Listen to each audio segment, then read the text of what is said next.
Niespecjalnie lubiłem chodzić po górach. Oprócz kilku szkolnych wycieczek, w górach byłem dosłownie kilka razy. Gdy miałem 36 lat, pierwszy raz w życiu odwiedziłem Morskie Oko.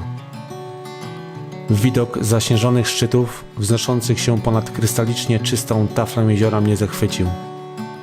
Pamiętam, jak powiedziałem wtedy do siebie, w przyszłym roku tutaj wrócę i wejdę na jakiś szczyt. Niecały rok później wyruszam na moją pierwszą wycieczkę w Tatry. Wchodzę na Czerwone Wierchy i Giewont. Kilka dni później wracam, tym razem w Tatry Wysokie. We wrześniu 2017 razem z przyjacielem udaje mi się wejść na Rysy. Od tego momentu czuję, że góry stają się powoli nieodłącznym elementem mojego życia.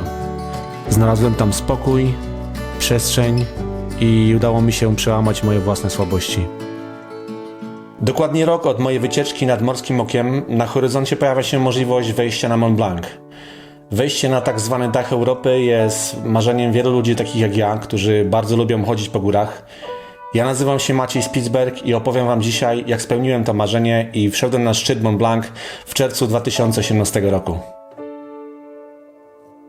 Przygoda zaczyna się od aklimatyzacyjnego wejścia na Gran Paradiso. Jest to 4000 położony we Włoszech nieopodal Mont Blanc. Po dotarciu do Doliny Aosty zaczynamy nasze podejście do schroniska Vittorio Emanuele II, które jest położone na wysokości około 2700 metrów.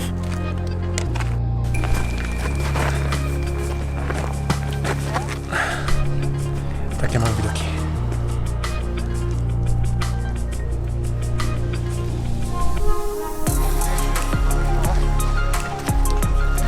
Tak, przekroczyliśmy Rysy. Jesteśmy wyżej niż Rysy. Do schroniska docieramy około godziny 15. Zajmujemy nasze pokoje, mamy czas dla siebie, na regenerację, podziwianie widoków. Jutro rano wstajemy i wyruszamy na szczyt Gran Paradiso.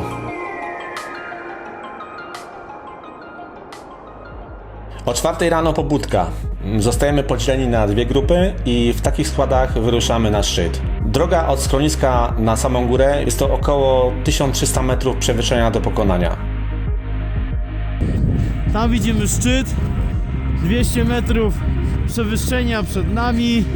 W okolicach szczytu jesteśmy już około godziny 9:30, gdzie zastaje nas mały korek. Okazało się, że jest więcej ekip, które chcą wejść na szczyt o tej samej godzinie co my.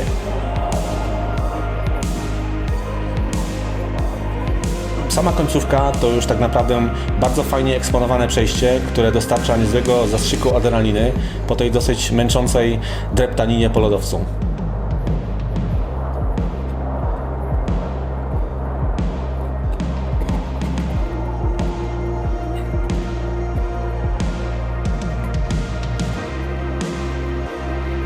Z Madonną na szczycie spotykam się o 10:00.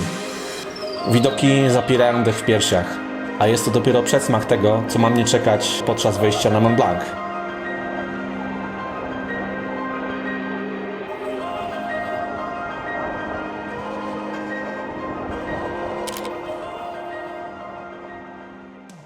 Następnego dnia rano opuszczamy urocze schronisko Vittorio Emanuele II, schodzimy na dół i wyruszamy naszym busem do Chamonix.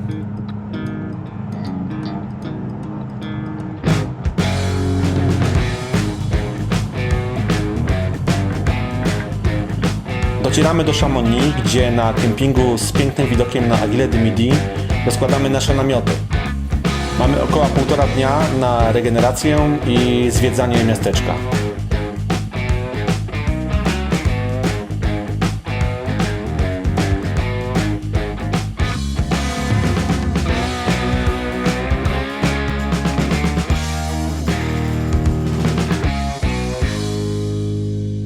Pełni sił i w dobrych nastrojach opuszczamy kemping, by zmierzyć się z głównym celem naszej wyprawy. Pierwszy etap zaczynamy od wjazdu kolejką, która ma nas zawieźć na około 2300 metrów.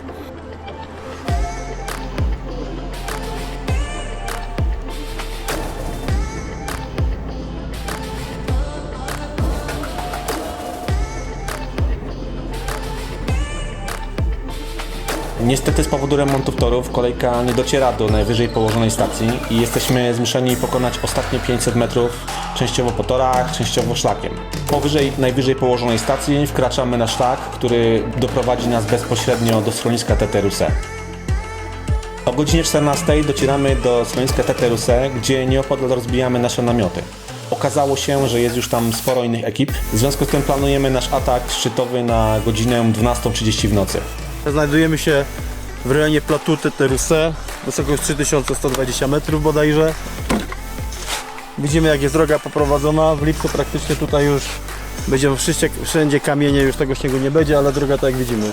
Do góry, w prawo, kuluar, który na chwilę obecną jest stabilny, trzeba powiedzieć. I reszta drogi idzie nam, widać nawet takie zakosy, skałą do samej góry. I schronisko Gutier, tak? Na wysokości bodajże 3600 czy też 3700 metrów. Czas około 2,5 godziny przejścia, no to tyle mogę powiedzieć. Mamy już ostatnie chwile na regenerację, pakowanie plecaka, w którym znajdą się już tylko najważniejsze rzeczy, bo na tej wysokości już każdy kilogram naprawdę ma znaczenie. Muszę wspomnieć, że najbardziej praktyczny wariant wejścia na Mont Blanc zakłada, że atak szczytowy zaczyna się w schronisku Guter, które jest położone powyżej schroniska Teteruse. Niestety zabukowanie miejsc w tym schronisku jest dosyć trudne, trzeba to zrobić z kilkumiesięcznym wyprzedzeniem. W związku z tym, że nie ma miejsc, decydujemy się na atak szczytowy właśnie z Teteruse.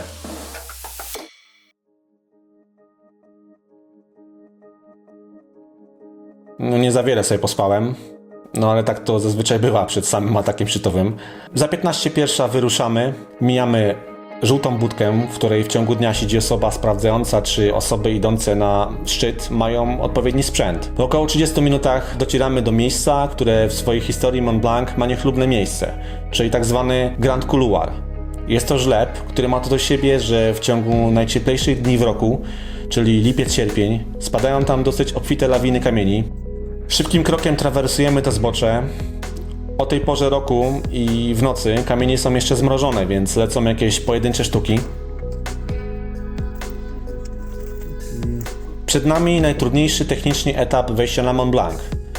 Jest to 700 metrów po skałach nocą, aż do wyżej położonego schroniska Guter. Po około 3 godzinach wspinaczki docieramy do schroniska. Wiążemy się linami i wkraczamy na lodowiec. Około godziny 5:40 wstaje słoneczko. Piękny widok, ładuje już nieco rozładowane akumulatory. Około godziny 6:30 docieramy do schronu Valot, który położony jest na wysokości 4360 metrów. Maciek, gdzie jesteśmy? Co robimy?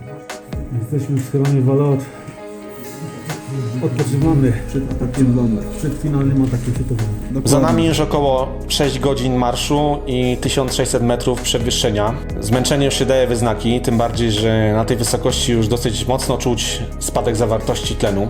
W samym schronie jest już kilka osób z innych ekip, które ewidentnie mają początkowe objawy choroby wysokościowej.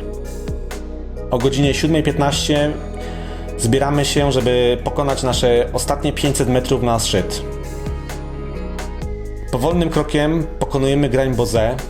Każdy oddech jest już coraz płytszy, a każdy kolejny krok to naprawdę duży wysiłek.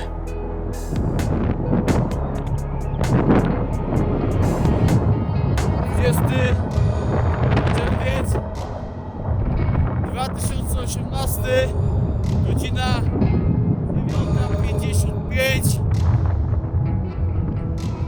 moją ekipą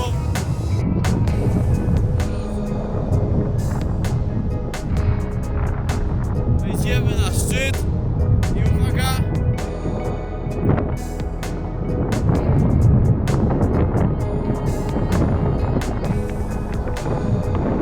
strona włoska,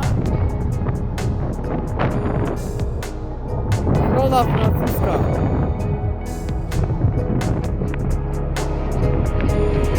Na szczycie melduje się o godzinie 10. Adrenalina powoduje to, że człowiek tak naprawdę już w ogóle nie jest zmęczony. Dobra robota, dotarliśmy i o to chodziło właśnie. Jest tylko radość, wzruszenie. Dla takich chwil naprawdę warto żyć. Kto by pomyślał, że jeszcze rok temu w ogóle nie chodziłem po górach, a dzisiaj, 20 czerwca 2018, stanąłem na najwyższym szczycie w Europie.